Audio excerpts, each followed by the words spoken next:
نیت کے صاف ہونے اور ہر کام کو صرف اور صرف اللہ کی خاطر کرنے کے بارے میں، کیونکہ اللہ سبحانہ وتعالیٰ اس کام کو قبول نہیں کرتا، وہ عمل اللہ کے نزدیک کوئی اہمیت نہیں رکھتا جو اللہ کے لیے نہ کیا گیا ہو۔ لیکن ہم انسان ہیں، ہم سے غلطیاں ہوتی ہیں، اور قدم کی پھسلن سے زیادہ بعض اوقات سوچ کی پھسلن ہوتی ہے۔ سوچ میں کس وقت کیا چیز شامل ہو گئی، بعض اوقات انسان خود بھی اس سے آگاہ نہیں ہوتا۔ اسی لیے اللہ سبحانہ وتعالیٰ نے ہم پر رمضان کے روزے فرض کیے تاکہ ہمارے اندر تقویٰ پیدا ہو۔ تقویٰ انسان کے اندر ایک کانشیسنس پیدا کرتا ہے، شعور پیدا کرتا ہے، اور جب انسان کے اندر شعور آ جاتا ہے تو اسے اپنے گناہوں کا احساس بھی ہونے لگتا ہے، اسے اپنی غلطیوں پر ندامت بھی ہوتی ہے، اور انسان تو ہے ہی خطا کا پتلا، بھول چوک اس کے ساتھ ہے، ہر لمحہ کچھ نہ کچھ ہوتا ہی رہتا ہے۔ ایسے میں انسان کیا کرے؟ کیا گناہوں کا بوجھ اپنے اوپر لادتا رہے اور اس بوجھ کے تلے دبا رہے، اور پھر اس بوجھ کی وجہ سے طرح طرح کے ڈپریشن اور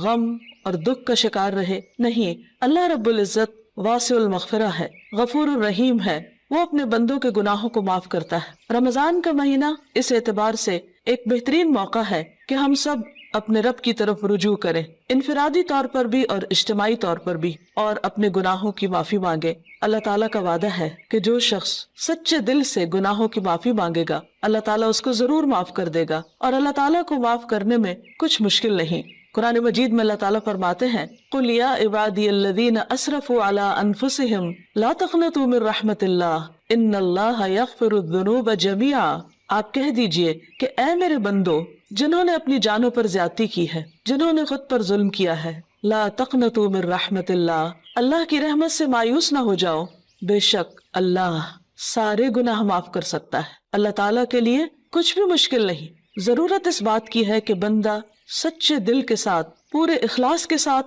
اللہ تعالیٰ کی طرف رجوع کرے۔ ویسے تو رمضان بذات خود گناہوں کے کفارہ کا ذریعہ ہے۔ حدیث میں آتا ہے، نبی صلی اللہ علیہ وسلم نے فرمایا، وَرَمَضَانُ إِلَى رَمَضَانَ مُكَفِّرَاتٌ مَا بَيْنَهُنَّ إِذَا اجْتُنِبَتِ الْكَبَائِرُ۔ ایک رمضان دوسرے رمضان تک اپنے درمیان ہونے والے گناہوں کو مٹا دیتا ہے جبکہ کبیرہ گناہوں سے اجتناب کیا جائے۔ اسی طرح جب انسان ایمان اور احتساب کے ساتھ روزہ رکھتا ہے، وہ بھی اس کے گناہوں کی بخشش کا ذریعہ بنتا ہے، راتوں کا قیام بھی بخشش کا ذریعہ بنتا ہے۔ لیکن اس کے ساتھ ساتھ انسان کو پورے شعور کے ساتھ، پورے احساس کے ساتھ خود اللہ کی طرف رجوع کرنا چاہیے اور اپنے گناہوں کی معافی مانگنی چاہیے، خصوصاً کبیرہ گناہ، ان کے لیے معافی مانگنا ضروری ہے۔ اللہ تعالیٰ سے توبہ کرنے کا ایک طریقہ بھی بتایا گیا، اور وہ یہ کہ انسان اپنے گناہوں پر نادم ہو، شرمندہ ہو، ان کا اعتراف کرے، ان کو مانے، اور پھر آئندہ نہ کرنے کا وعدہ کرے، اور پھر اپنی زندگی کی اصلاح کر لے۔ انسان کی انسانیت اسی میں ہے کہ وہ اللہ تعالیٰ کی طرف رجوع کر لے اور گناہوں کا اعتراف کرے۔ انسان اور شیطان میں یہی فرق ہے۔ شیطان نے جب انسان کو یعنی آدم علیہ السلام کو سجدہ کرنے سے انکار کیا تو اس کے بعد جب اس سے پوچھا گیا کہ ما منعک الا تسجد اذ امرتک، اللہ تعالیٰ نے فرمایا کہ تمہیں کس چیز نے روکا تھا کہ تم سجدہ کرتے جبکہ میں نے تمہیں حکم دیا تھا؟ تو اس پر بجائے اس کے کہ وہ نادم ہوتا، اپنی غلطی کا اعتراف کرتا، وہ اکڑ گیا اور اللہ سبحانہ وتعالیٰ کو بلیم کرنے لگا۔ اس کے برعکس آدم علیہ السلام سے جب خطا ہوئی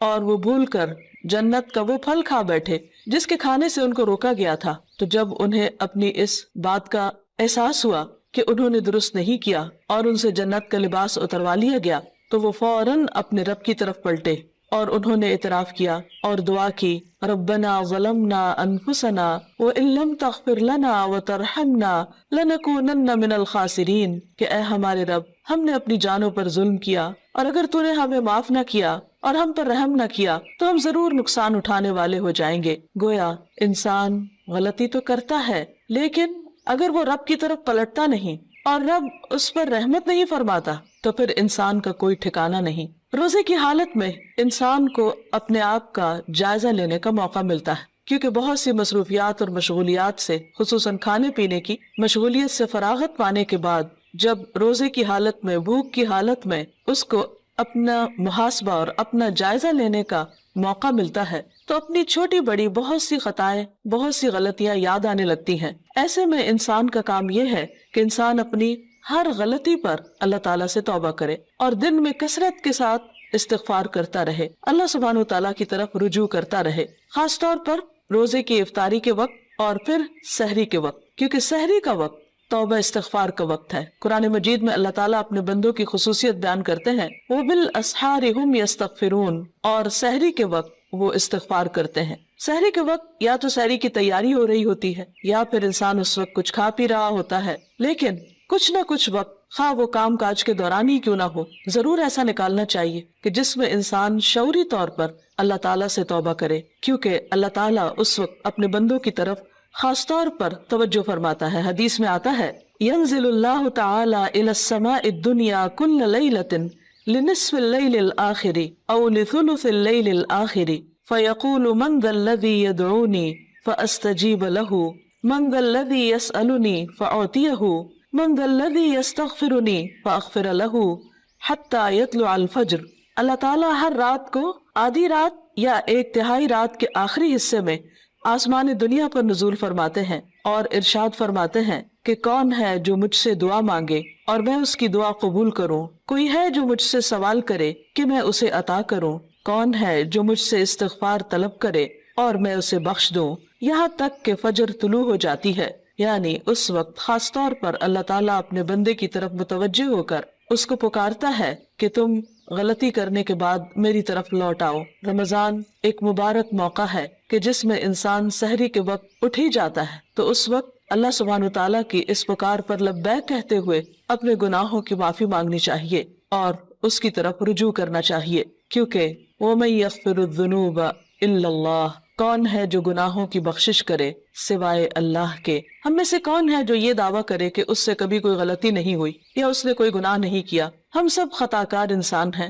اور ہم سے غلطیاں ہوتی ہیں، لیکن غلطی پر توبہ کرنا اور غلطی پر شرمندہ ہونا انسان کی فطرت میں ہے۔ اگر انسان اس فطرت کو مسخ نہ کر دے تو جو ہی کوئی گناہ ہوتا ہے انسان کا ضمیر فوراً ہی اسے آگاہ کرتا ہے کہ تم سے غلطی ہوئی ہے اور انسان اپنے رب کی طرف پلٹنا چاہتا ہے، لیکن بعض اوقات انسان کا نفس اس کو دھوکہ بھی دے جاتا ہے اور بجائے اس کے کہ انسان غلطی کا اعتراف کرے، انسان اپنی غلطی پہ پردہ ڈالنے لگتا ہے، اس کو جسٹیفائی کرنے لگتا ہے اور پھر غلطی پہ غلطی کیے چلے جاتا ہے۔ کیونکہ ہوتا یہ ہے کہ جب انسان ایک گناہ کر لیتا ہے، اللہ کی ایک حرمت کو پامال کرتا ہے، اللہ تعالیٰ کی ایک نافرمانی کرتا ہے، تو پھر اس کے بعد اس کی جھجک ختم ہو جاتی، اس کی حیا ختم ہو جاتی، پھر وہ دوسرے گناہ کے لیے دلیر ہو جاتا ہے اور پھر گناہوں کا سلسلہ چل پڑتا ہے۔ اور اگر انسان توبہ نہیں کرتا تو وہ ایک سیاہ نقطہ جو دل پر لگتا ہے ایک گناہ کی وجہ سے، وہ نقطہ پھیلنے لگتا ہے حتیٰ کہ گناہوں کے ساتھ پورا دل سیاہ ہو جاتا ہے اور پھر انسان کے اندر سے احساس بھی ختم ہو جاتا ہے۔ اس کے باوجود انسان کو مایوس نہیں ہونا چاہیے۔